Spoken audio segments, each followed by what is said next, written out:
Hi all welcome back to my YouTube channel. Simple ಆಗಿ chicken gravy ಮಾಡೋದನ್ನ ಹೇಳ್ಕೊಡ್ತಾ ಇದ್ದೀನಿ. ವಿಡಿಯೋ ಸ್ಟಾರ್ಟ್ ಮಾಡೋಕ್ಕಿಂತ ಮುಂಚೆ ಚಾನಲ್ನ ಸಬ್ಸ್ಕ್ರೈಬ್ ಮಾಡಿಕೊಂಡು ಸಪೋರ್ಟ್ ಮಾಡಿ. ಬಹಳ ಸಿಂಪಲ್ ಆಗಿ ಈ ಚಿಕನ್ ಗ್ರೇವಿನ ಮಾಡ್ಕೋಬಹುದು. ಇದು ರೈಸ್, ಚಪಾತಿ, ದೋಸೆ ಎಲ್ಲದರ ಜೊತೆಗೂ ಬೆಸ್ಟ್ ಕಾಂಬಿನೇಷನ್ ಆಗಿರುತ್ತೆ. ಬನ್ನಿ ಕ್ವಿಕ್ಕಾಗಿ ರೆಸಿಪಿ ಸ್ಟಾರ್ಟ್ ಮಾಡೋಣ. ಸೊ ಫಸ್ಟಿಗೆ ಒಂದು ಪಾತ್ರೆ ಇಟ್ಕೊಂಡು ಅದಕ್ಕೆ ಸ್ವಲ್ಪ ಆಯಿಲ್ ಹಾಕೋತಾ ಇದ್ದೀನಿ. ಆಯಿಲ್ ಬಿಸಿ ಆದಮೇಲೆ ಆಲ್ರೆಡಿ ತೊಳೆದಿಟ್ಕೊಂಡಿರೋಂಥ ಚಿಕನ್ನ ಹಾಕ್ಕೊಂಡು ಸ್ವಲ್ಪ ಫ್ರೈ ಮಾಡ್ಕೋಬೇಕು. ಆದಷ್ಟು ಹಸಿ ಸ್ಮೆಲ್ ಹೋಗೋವರೆಗೂ ಅದನ್ನು ಚೆನ್ನಾಗಿ ಫ್ರೈ ಮಾಡ್ಕೋಬೇಕಾಗತ್ತೆ.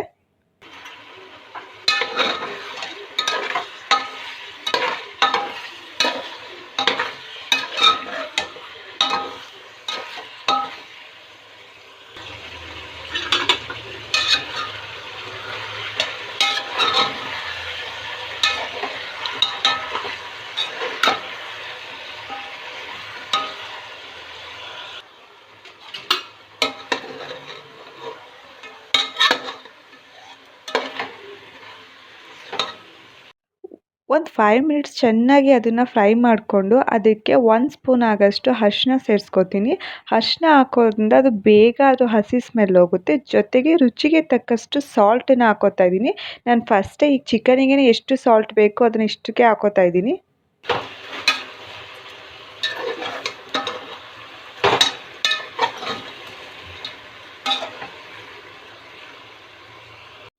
ಚೆನ್ನಾಗಿ ಮಿಕ್ಸ್ ಮಾಡಿಕೊಂಡು ಅದು ಫುಲ್ ಒಂದು 5 to 10 ಮಿನಿಟ್ಸ್ ಚೆನ್ನಾಗಿ ಬೇಯಿಸ್ಕೋಬೇಕು. ಆಗ ಅದ್ರದ್ದು ಫುಲ್ ನೀಟಾಗಿದ್ದು ಬಾಯ್ಲ್ ಆಗಿ ಹಸಿ ಸ್ಮೆಲ್ಲೆಲ್ಲ ಹೋಗುತ್ತೆ.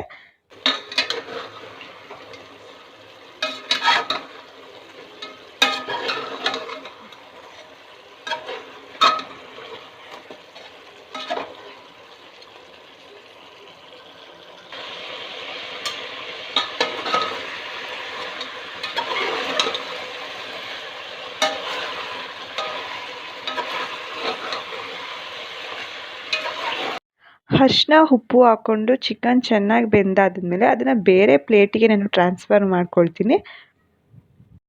ನೆಕ್ಸ್ಟು ಅದೇ ಪಾತ್ರೆಗೆ ಸ್ವಲ್ಪ ಆಯಿಲ್ ಹಾಕ್ಕೊಂಡು ಮಸಾಲೆ ಎಲ್ಲನೂ ಫ್ರೈ ಮಾಡ್ಕೋಬೇಕಾಗುತ್ತೆ. ಸೊ ಆಯಿಲಿಗೆ ನಾನು ಒಂದು 2-3 ಚಿಲ್ಲಿನ ಹಾಕೋತಾ ಇದ್ದೀನಿ. ಸೊ ನಮಗೆ ಖಾರಕ್ಕೆ ಎಷ್ಟು ಬೇಕೋ ಅದನ್ನು ತೊಗೋಬೇಕಾಗುತ್ತೆ. ಸೊ ಇದು ನಾನು ತುಂಬಾ ಖಾರ ಇರೋ ಮೆಣಸಿನ್ಕಾಯಿ ಇರೋದ್ರಿಂದ ಒಂದು 3 ಮೆಣಸಿನ್ಕಾಯಿನ ತೊಗೊಂಡಿದ್ದೀನಿ ಅಷ್ಟೇ. ಇದನ್ನು ಸ್ವಲ್ಪ ಫ್ರೈ ಮಾಡ್ಕೋಬೇಕು. ಫ್ರೈ ಆದಮೇಲೆ ಅದಕ್ಕೆ ನಾನು 3 ಗೆಡ್ಡೆ ಈರುಳ್ಳಿನ ಸೇರಿಸ್ಕೋತಾ ಇದ್ದೀನಿ. ನಮಗೆ ಗ್ರೇವಿ ಎಷ್ಟು ಬೇಕೋ ಅದರ ಲೆವೆಲ್ ನೋಡಿಕೊಂಡು ನಾವು ಈರುಳ್ಳಿ ಮತ್ತು ಟೊಮೊಟೊನ ಸೇರಿಸ್ಕೋಬೇಕಾಗುತ್ತೆ. ನನಗೆ ಸ್ವಲ್ಪ ಗ್ರೇವಿ ಬೇಕಿರೋದ್ರಿಂದ ನಾನೊಂದು 3 ಈರುಳ್ಳಿನ ಸೇರಿಸ್ಕೋತೀನಿ. ಈರುಳ್ಳಿ ಗೋಲ್ಡನ್ ಬ್ರೌನ್ ಕಲರ್ ಬರೋವರೆಗೂ ಚೆನ್ನಾಗಿ ಫ್ರೈ ಮಾಡ್ಕೋಬೇಕು. ನೆಕ್ಸ್ಟ್ ಇದಕ್ಕೆ ನಾನು 1 ಸ್ಪೂನ್ ಶುಂಠಿ ಬೆಳ್ಳುಳ್ಳಿ ಪೇಸ್ಟನ್ನ ಸೇರಿಸ್ಕೋತೀನಿ. ಇದನ್ನು ಚೆನ್ನಾಗಿ ಮಿಕ್ಸ್ ಮಾಡಿಕೊಂಡು ಫ್ರೈ ಮಾಡ್ಕೋಬೇಕಾಗತ್ತೆ. ನೆಕ್ಸ್ಟ್ ಇದಕ್ಕೆ ನಾನು ಟೊಮೊಟೊನ ಸೇರಿಸ್ಕೋತಾ ಇದ್ದೀನಿ. ನನಗೆ ಗ್ರೇವಿ ಎಷ್ಟು ಕನ್ಸಿಸ್ಟೆನ್ಸಿ ಬೇಕೋ ಅದನ್ನು ನೋಡಿಕೊಂಡು ಟೊಮೊಟೊನ ಹಾಕೋಬೇಕಾಗತ್ತೆ. ನಾನು ಇದಕ್ಕೆ ಒಂದು 4 ಟೊಮೊಟೊನ ಹಾಕೋತಾ ಇದ್ದೀನಿ.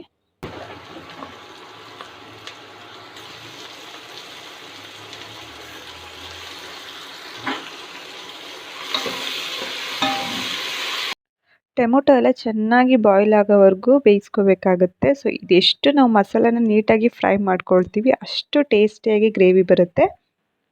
ಈಗ ಇದೆಲ್ಲ ನೀಟಾಗಿ ಬಾಯ್ಲ್ ಆಗಿದೆ. ಇದಕ್ಕೆ ನಾನು ಸ್ವಲ್ಪ ಸಾಂಬಾರ್ ಪೌಡರ್ನ ಹಾಕೋತೀನಿ. ಸೊ ನೆಕ್ಸ್ಟು ಅದಕ್ಕೇ 1 ಟೇಬಲ್ ಸ್ಪೂನಷ್ಟು ಗರಂ ಮಸಾಲ, ಒಂದು ಸ್ವಲ್ಪ ಚಕ್ಕೆ ಲವಂಗದ ಪೌಡರ್ ಹಾಕೋತೀನಿ. ತುಂಬಾ ಟೇಸ್ಟಿಯಾಗಿ ಬರುತ್ತೆ ಈ ಪೌಡರ್ಸ್ ಎಲ್ಲ ಆ್ಯಡ್ ಮಾಡೋದ್ರಿಂದ.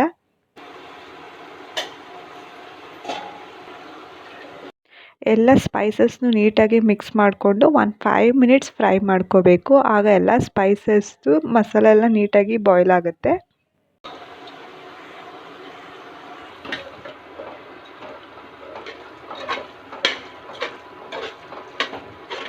ನೆಕ್ಸ್ಟ್ ಇದಕ್ಕೆ ಸ್ವಲ್ಪ ನೀರನ್ನ ಸೇರಿಸ್ಕೊಂಡು ನೀಟಾಗಿ ಬಾಯ್ಲ್ ಮಾಡ್ಕೊಳ್ತೀನಿ.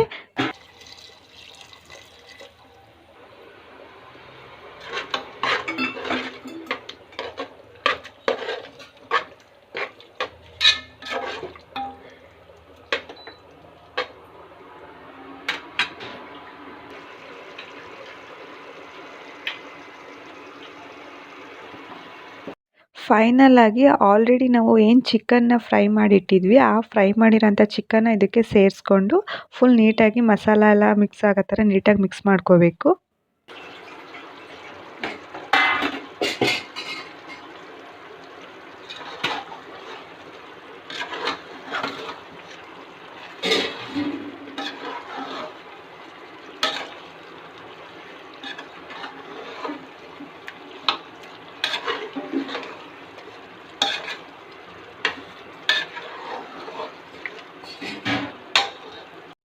ಒಂದು 5 ಟು 10 ಮಿನಿಟ್ಸ್ ಚೆನ್ನಾಗಿ ಬೇಯಿಸ್ಕೊಂಡು ಫೈನಲ್ ಆಗಿ ಇದಕ್ಕೆ ಕೊತ್ತಂಬರಿ ಸೊಪ್ಪನ್ನ ಸೇರಿಸ್ಕೊಳ್ತೀನಿ.